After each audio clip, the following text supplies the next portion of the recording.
Bienvenidos al canal Ubisoft, canal promotor de la cultura, del derecho también. Y pues suscríbanse si les gustan los programas, pueden también sugerirnos qué temas desean que se traten, denle la campanita para que les llegue la notificación, si así lo tienen a bien. Nos acompaña de nueva cuenta la doctora Raquel Sandra Contreras López. Doctora, muy buenos días, ¿cómo está? Buenos días, doctor. Aquí con el gusto de estar con usted aquí para platicar con sus oyentes, con los oyentes de su programa. Pues Y muchísimas para gracias. ya habíamos quedado de platicar sobre la estructura del acto jurídico, ya platicamos la ocasión pasada sobre las dos grandes teorías que han influido en la regulación de las conductas del ser humano y los eventos en la naturaleza en la legislación mexicana civil, que son la tesis francesa y la tesis alemana principalmente. Entonces, Así es. quedamos de platicar sobre la estructura del acto jurídico, el andamiaje Ya. en el en el que se desarrollan estas conductas humanas llamadas actos jurídicos. Por favor, doctora, y no dejo de recomendar también, si me lo permite, también su libro sobre derecho civil, derecho de personas y teoría integral del acto jurídico, en donde el que lo desee Okay. puede abundar sobre estos Sí, temas tan interesantes y además de sí, la sí. mano de una persona que sabe tanto de estos temas. Muchísimas gracias, porque pues ha sido maestra en diversas universidades y principalmente en la Universidad Nacional Autónoma de México, Facultad de Derecho, la que Así todavía es, es docente actualmente. Pues así la sigo siendo escuchamos, ya no la docente, interrumpo, doctora, porque ya que el tiempo luego nos come. nos come, sí. Quedo atento. Bueno, gracias, doctor. Bueno, la estructura del acto jurídico, conforme a la regulación que se hace en el Código Civil Federal de los Estados Unidos mexicanos y el correspondiente a la Ciudad de México y el de la gran mayoría de códigos civiles de las entidades federativas, eh, eh, está sistematizado de esta manera: elementos de existencia y requisitos de validez. Esto, en principio, es lo que conforma la estructura del acto jurídico. También fue propuesto hace muchos años en la obra jurídica del maestro Gutiérrez y González los requisitos de eficacia, los cuales no están regulados en una norma específica en el libro de las obligaciones de estos códigos civiles. Sin embargo, los requisitos de eficacia están vinculados con una gran mayoría de figuras jurídicas que cuando se actualiza o no se actualiza, pues el acto va a ser, siendo existente y siendo válido, puede no producir parte o la plenitud de sus efectos jurídicos. Pero voy a empezar con estos elementos de existencia, requisitos de validez, que tal como se regula hoy en día en 1794 los elementos de existencia, 1795 los requisitos de validez, no ha sido así siempre en nuestro Código Civil. Esto fue a partir del Código Civil de 1928, porque originariamente los códigos civiles publicados en el siglo XIX, los publicados en el año 1870, 1884, seguían la sistematización que para tales efectos se tenía pues tanto en el Código Civil español, y que hoy en día se conserva en gran medida, y en el Código Civil francés publicado en 1804. Y por lo mismo, esta influencia del Código Civil francés nos llegó a través del proyecto de Código Civil elaborado por el jurista español Florencio García Goyena, y fue inspiración para Justo Sierra, el que hizo el primer anteproyecto de Código Civil, que posteriormente pues tuvo que dejar por las cuestiones políticas y golpes de Estado que vivía en aquel tiempo a mediados del siglo XIX pues nuestro país, y pues se dejó en ese tiempo. Pues vino el gobierno del imperio, que también en la época del imperio estuvo muy poco tiempo Maximiliano, pero era un hombre realmente con una mente liberal, aunque ahora se hable tan mal de los neoliberales, pero los liberales son los de mente liberal, precisamente los que proyectan, los que crean los que siempre están haciendo crecer la cultura y la ciencia. Entonces, bueno, doctora, era, bueno, perdón, un paréntesis, ya iba a meter aquí, diferentes, era de, hizo mucho de más Maximiliano, ¿no? Y bueno, Benito claro, Juárez sí, también era pero liberal, Benito Juárez es el primero, Benito Juárez es el primero que hizo el tratado libre, un tratado de comercial por Estados Unidos, ahorita sería sí, considerado Benito Juárez también neoliberal, creo, pero sí, bueno, así es, pero principalmente Maximiliano, que era de origen monárquico, precisamente ese era su mérito, que él nació dentro de una monarquía, pero tenía mente liberal. Entonces, dentro de uno de sus proyectos fue elaborar un código civil. Entonces, él hizo su propio código civil, pero ya sabemos cómo quedó, en qué quedó todos esos proyectos de Maximiliano. Les digo que, bueno, las 3 M's, pues, quedaron en el cerro de las campanas sus cabezas. así es. Y entró de nueva cuenta, llegando de nueva cuenta Benito Juárez, retomó la idea del Código Civil, ya juntamente con las ideas de Justo Sierra, el anteproyecto que había hecho Justo Sierra, con inclusive las ideas de Maximiliano, y se tuvo las influencias de otros muchos ordenamientos, inclusive la constitución política de los Estados Unidos de América, el Código Civil portugués y otras legislaciones que influyeron, inclusive pues en el caso de la desamortización de los bienes. Bueno, fue un gran código el de 1870, sin embargo, pues se hizo con toda esta corriente surgida del derecho civil francés, muy enriquecedora y básica para esto, pero tenía la forma de regular las conductas del ser humano conforme esta tesis francesa, era regular en una sola disposición lo que nosotros llamamos elementos de existencia y requisitos de validez, en una sola disposición.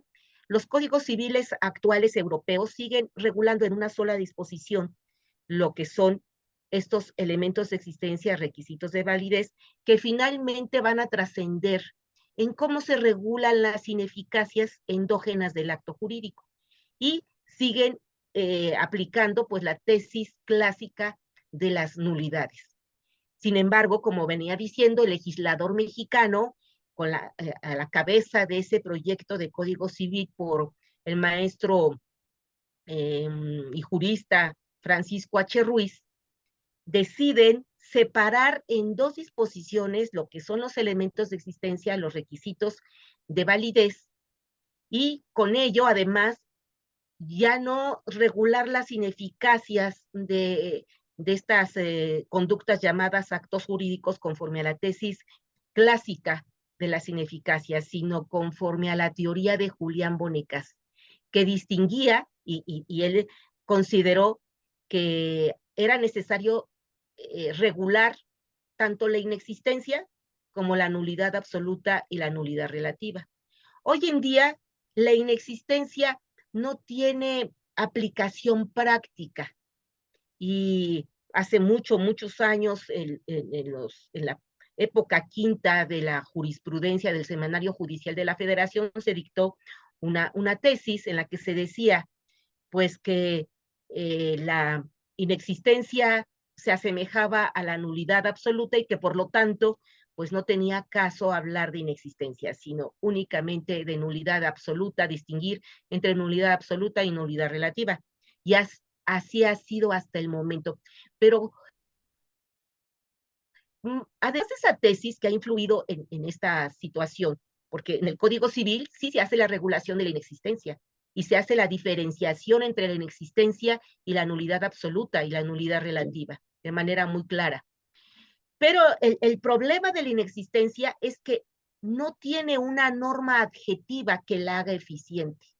No hay una norma en la que se disponga que la autoridad jurisdiccional ante quien se haga valer la acción de inexistencia solamente tenga la función de constatar la inexistencia, no la declaración de inexistencia, sino la constatación de inexistencia.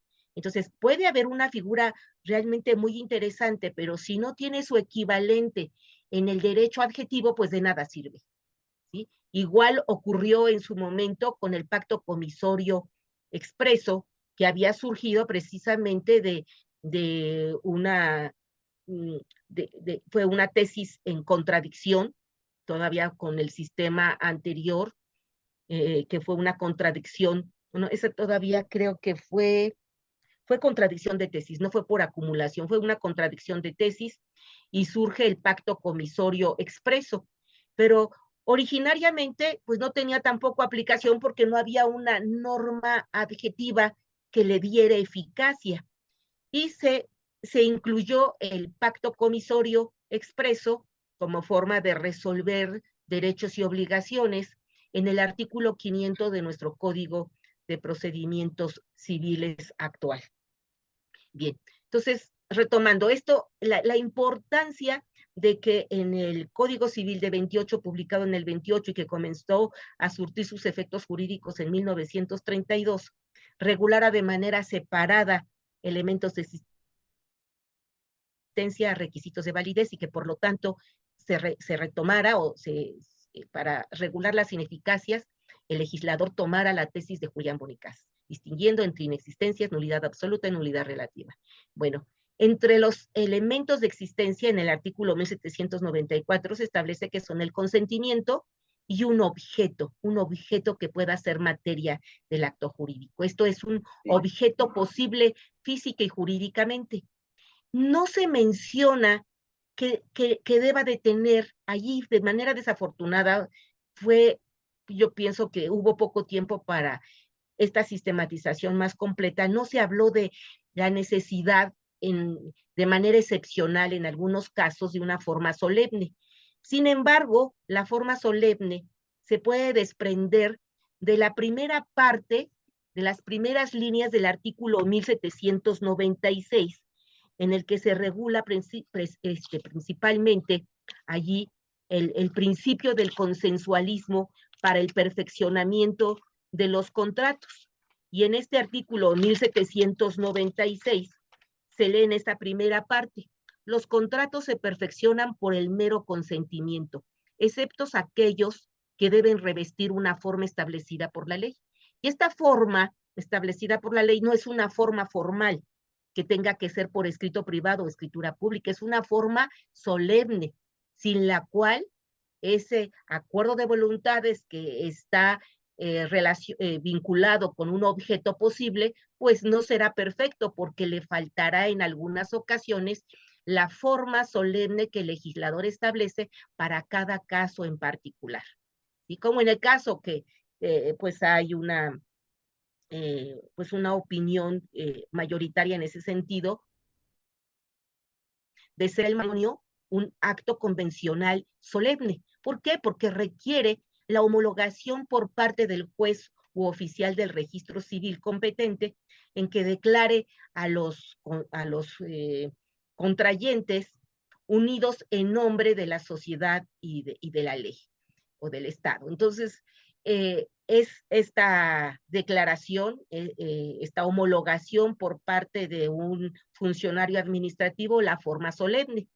En otros casos, la forma solemne consistirá en otras palabras, en otras manifestaciones, no hechas por un funcionario con fe pública, sino con ciertas palabras, como en el caso del mutuo subrogatorio, regulado en el artículo 2059, que debe decirse que para que haya mutuo subrogatorio, el tercero que le presta al deudor debe de decir en un título auténtico, este es en un documento auténtico, que le presta a ese deudor, que ahora va a ser su deudor, para que le pague a su acreedor. Por ese solo hecho, esa manifestación, te presto para que pagues, ese tercero al acto original se va a subrogar en la persona del acreedor. Si no dijera, te presto para que le pagues, entonces será otro contrato de mutuo, en su caso, que tendrá ese deudor. Ya serán dos contratos o dos actos jurídicos contractuales que tendrá que cumplir. Doctora, una pregunta, perdón.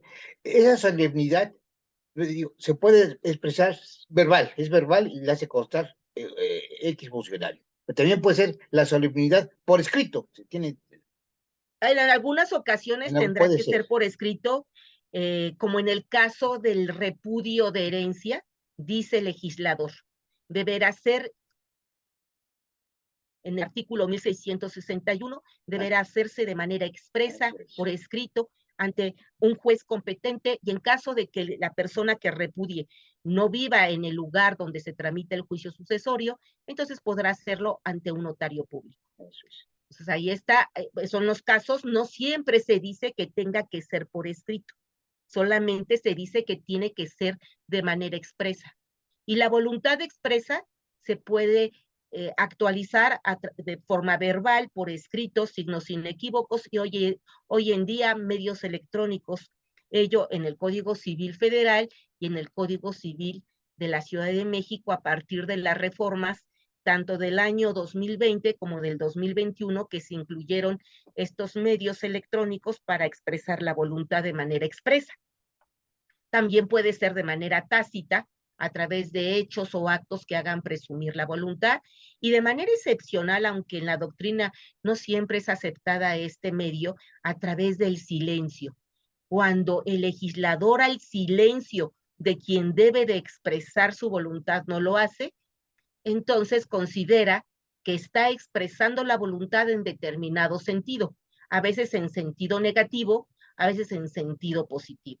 Entonces hay ejemplos muy específicos de estos efectos del silencio, por ejemplo, en el caso del contrato de mandato, el cual se puede originar a través de una declaración unilateral de voluntad llamada poder, en el que el legislador establece que cuando se lanza una policitación que conlleva la representación, la persona a la que va dirigida se entiende que la acepta si no la repudia en el término de 3 días. Que allí la norma es incompleta de manera desafortunada, 2547, segundo párrafo, porque debió haberse dicho a partir de la notificación fehaciente que se haga. Que esto debiera interpretarse así, porque el derecho debe de interpretarse de manera sistemática y no de manera exegética. Esto es sistemática, una norma con relación a la otra para obtener el mejor sentido a lo que el legislador deseó regular, y no interpretando normas aisladas, porque si no, entonces va a dar un sentido incompleto de lo que el legislador deseó. En conjunto, Entonces, en su conjunto debe de en ser. su conjunto, sí, así es. Entonces, Concatenando todas las disposiciones vinculadas con el tema.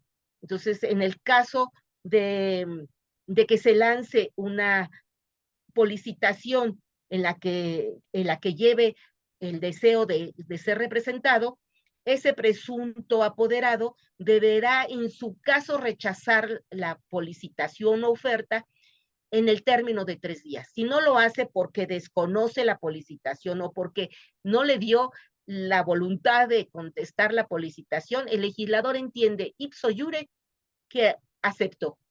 Y entonces, en caso de que no comenzara a realizar los actos jurídicos y con ello le originara un detrimento patrimonial, pues será responsable de la indemnización correspondiente. Pues ahí vemos que el silencio de esta persona a la que va dirigida a la policitación, el legislador lo toma como una forma de integrar el consentimiento. En otros casos, no será para integrar el consentimiento, sino únicamente únicamente para expresarse en sentido positivo o negativo, como en el artículo 1669, en el que se establece en materia también de derecho sucesorio que aquella persona que tenga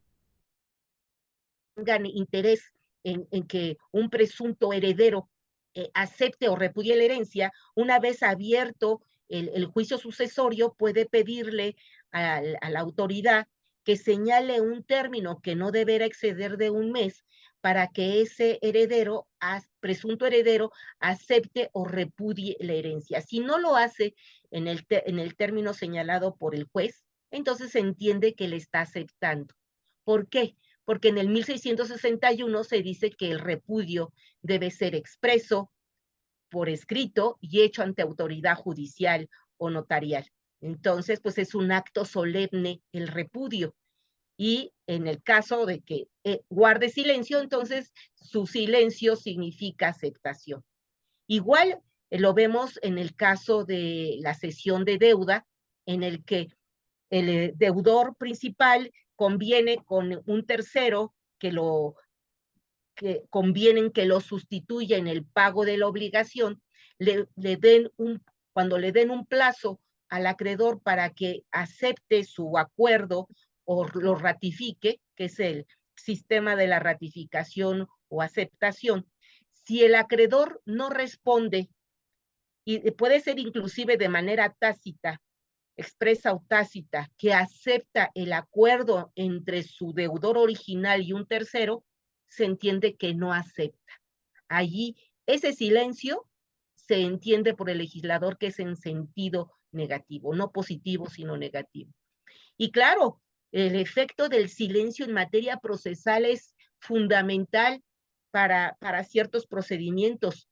La idea, la noción de negativa y afirmativa ficta surgió principalmente en derecho fiscal, pero la expresión fue tan bien tomada por parte en sí de los operadores jurídicos y del propio legislador, pues que ya también en el Código de Procedimientos Civiles se habla de negativa y afirmativa ficta de procedimientos civiles. Entonces, precisamente la afirmativa ficta o la negativa es cuando se determina una consecuencia específica ante el silencio que guarda quien debe expresar su voluntad, ya sea aceptando o negando los hechos. Entonces creo pues que no se puede negar al silencio ser una forma de expresar la voluntad. Claro que el silencio producirá esos efectos siempre que el legislador lo tenga contemplado en norma expresa. De ella no se puede prevaler los particulares para establecer esa forma de integrar el consentimiento o para tener expresada la voluntad en uno u otro sentido. Debe surgir de una norma expresa del legislador. Entonces, volviendo al tema de los elementos de existencia, con la interpretación de estos primeros renglones del artículo 1796 y también la primera línea del artículo 2228, que es en el ámbito de las inexistencias y nulidades del acto jurídico, el legislador dispuso que la nulidad relativa se va a actualizar cuando le falte la forma al acto jurídico, y dice el legislador, siempre que no sea forma solemne. Entonces ahí ya está reconociendo el legislador que algunos actos para poder existir requerirán cumplir con una forma solemne, como venía diciendo antes. Y bueno, ¿qué otros supuestos darán lugar a la nulidad relativa? La falta de forma, que puede ser por escrito privado, escritura pública, según sea, bien algún vicio en el consentimiento o falta de capacidad en el autor o autores de la conducta. En el caso del objeto, motivo o fin lícito, conforme al 2225, dará lugar a la nulidad absoluta, a la nulidad relativa, según el tipo de hecho ilícito que se haya cometido, según la infracción, la gravedad del ilícito que se haya cometido. Entonces, los elementos de existencia del acto jurídico son el consentimiento, que es la unión de la policitación y la aceptación, el objeto posible, física y jurídicamente posible, y la forma solemne en algunos casos, la forma solemne por excepción.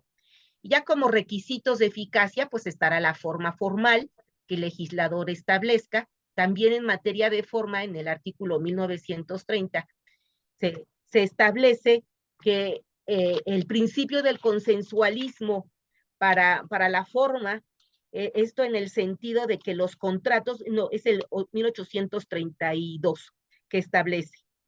En los contratos civiles cada uno se obliga en la manera y términos que aparezca que quiso obligarse, sin que para la validez del contrato se requieran formalidades determinadas, fuera de los casos expresamente designados por la ley. ¿Qué significa?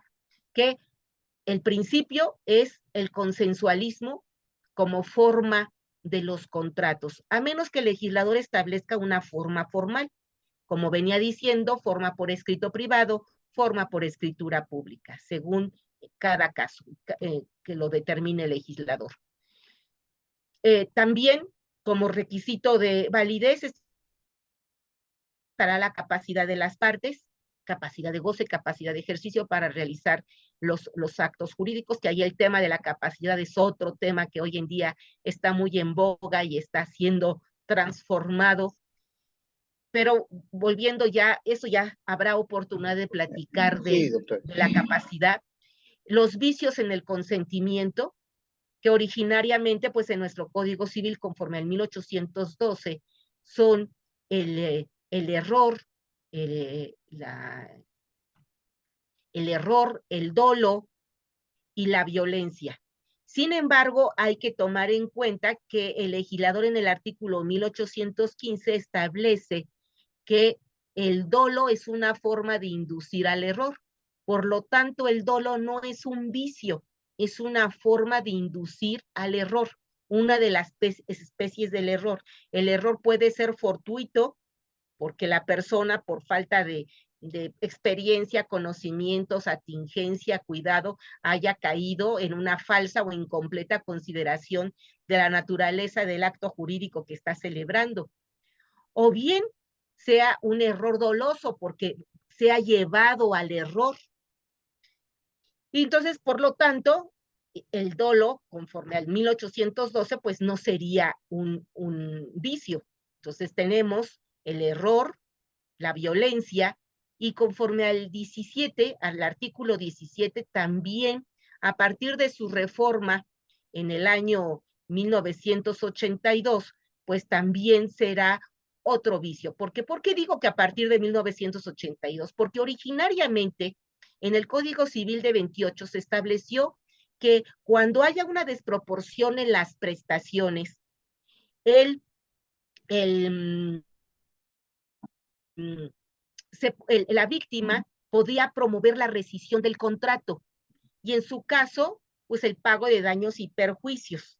No se establecía que diera lugar a la nulidad del acto jurídico, sino a la rescisión del contrato.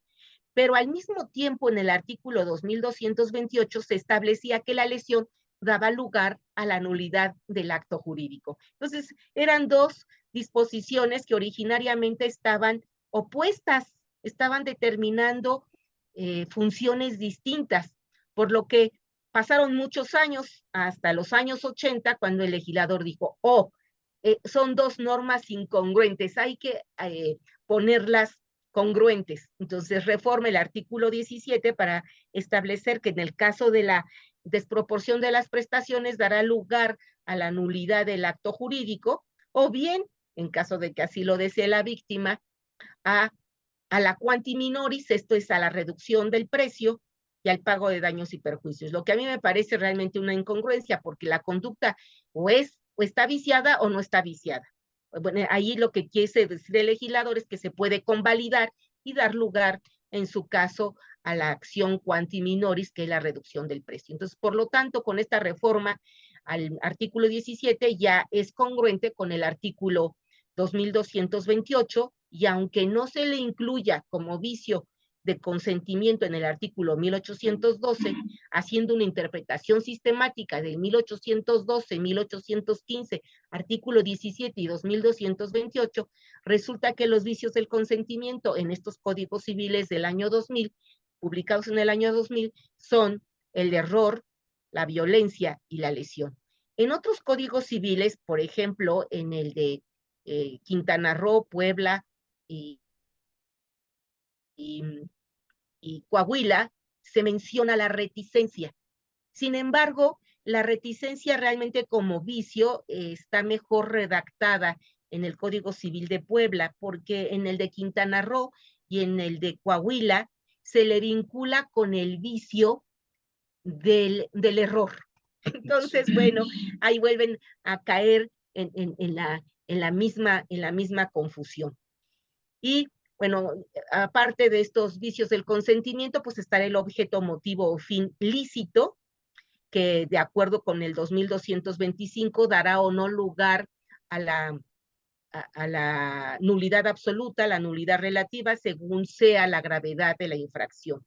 Ya con esto se estaría esta segunda parte de la estructura del acto jurídico. Pues muchas gracias. Y como mencioné muy al principio, permítame, doctor, termino Sí, nada más esta idea, estarían sí, los doctor. requisitos Perdón. de eficacia, que esto, como les dije, no están regulados en norma específica, pero forman parte de la estructura, como lo viene a ser, por ejemplo, en el caso del testamento, la muerte del autor del testamento. Ese acto unilateral tan cuidado, tan vigilado, en la vida del testador no va a producir ningún efecto hasta que él muera.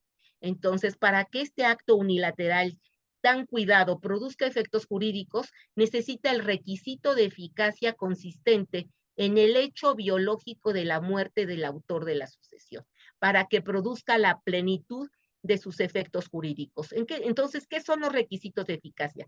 Son circunstancias de tiempo como la condición o el plazo, o hechos biológicos como la vida o la muerte, o bien conductas positivas o negativas como la inscripción en un registro, el incumplimiento de un contrato, ya sea que las establezca el legislador o las pacten las partes con relación a un acto unilateral o bilateral plenamente existente y plenamente válido para que el mismo produzca parte o la plenitud de sus efectos jurídicos entre las partes o con relación a terceros al contrato o inclusive terceros al registro público de la propiedad. Entonces, la idea de requisitos de eficacia es bien importante porque está vinculada con un sinfín de figuras jurídicas de naturaleza civil, pero también de naturaleza, están en la Constitución, en el artículo 133, en el que se establece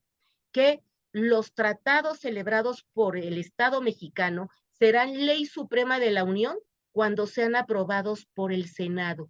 Mientras no sean aprobados por el Senado, obligan al gobierno federal, a los Estados Unidos mexicanos, pero no a los componentes del Estado federal, que son las entidades federativas.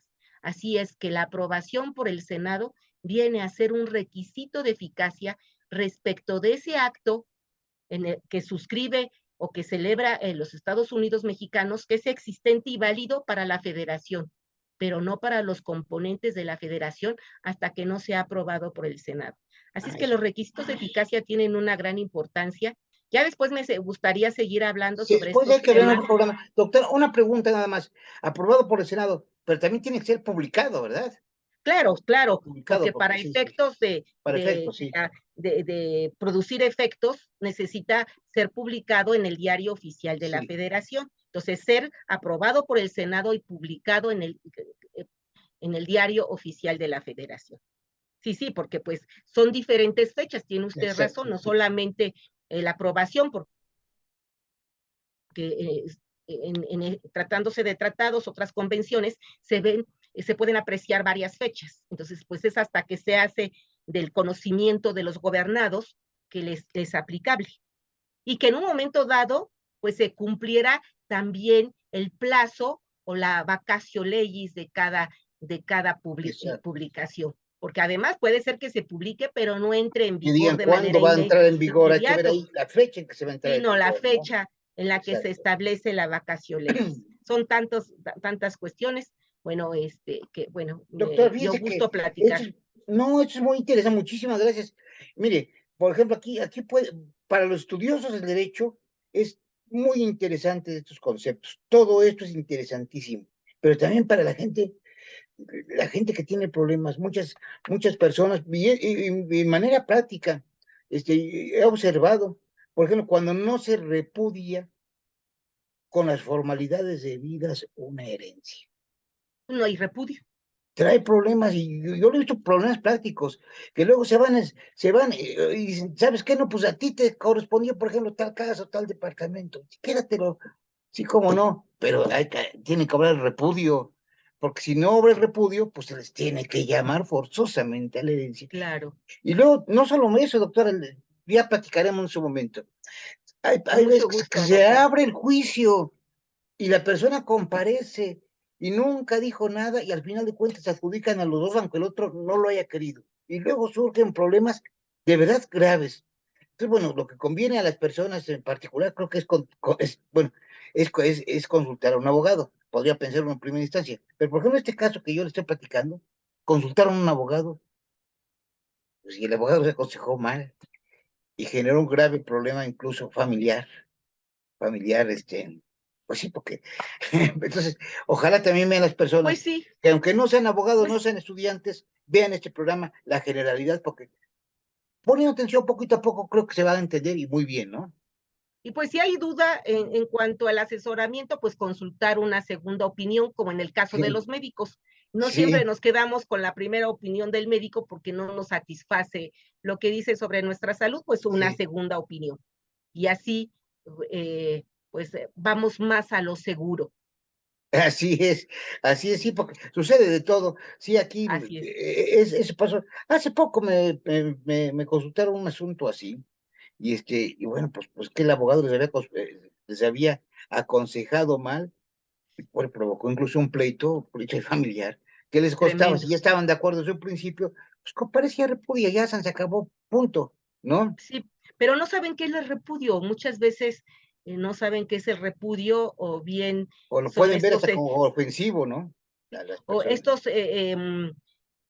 estos estudios que se hacen en menos de 3 años, que se Ah, hacen bueno, en sí, cursos de unas cuantas horas. Imagínense si para realmente conocer lo elemental se requiere cuando menos 4 meses, que es el tiempo que se tiene en la Facultad de Derecho, que se sí, llama semestres, pero son cuatrimestres, tomando los periodos de exámenes, de vacaciones y exacto. demás. Entonces, y apenas se puede ver por encimita porque no alcanza el tiempo. Ahora cuando se tienen cursos que duran, no sé, un fin de semana, unas cuantas horas, Es más eh, difícil, más no, pues, difícil. ¿qué se puede tener? Realmente, Sí, aunque la persona esté titulada, muchas veces esa persona que tiene sí. un título no sabe lo elemental Necesita, y, necesita, necesita estudiar, tal vez hasta por su y cuenta, ahora sí cuando es que este tipo de piden cosas muy, muy casi difícil. siempre Así es. Bueno, casos prácticos, no, pues si no se sabe la teoría, ¿cómo se va a pues entender cómo va el a entrar a caso la práctico? práctica, ahora sí que necesitas Sí, saber la base. sí, Es claro, como un edificio sin estructura, cimientos, sin estructura, cae, se cae, ¿no? Y así tiene que ser el derecho también. No puede entrar nadie en la práctica si no tienen la teoría. Para claro, que así fundamental. es. Pues doctora, muchísimas gracias y nos vemos la próxima semana. Nos Muchas gracias vemos por estos interesantes conceptos y ya platicaremos un poquito más la próxima semana. claro Que que estén sí, muy bien. doctor, con el gusto Gracias. de saludarlo. Gracias a todos, Hasta que estén muy bien. Gracias por suscríbanse. suscribirse al Estén muy canal. bien. Hasta luego. Gracias.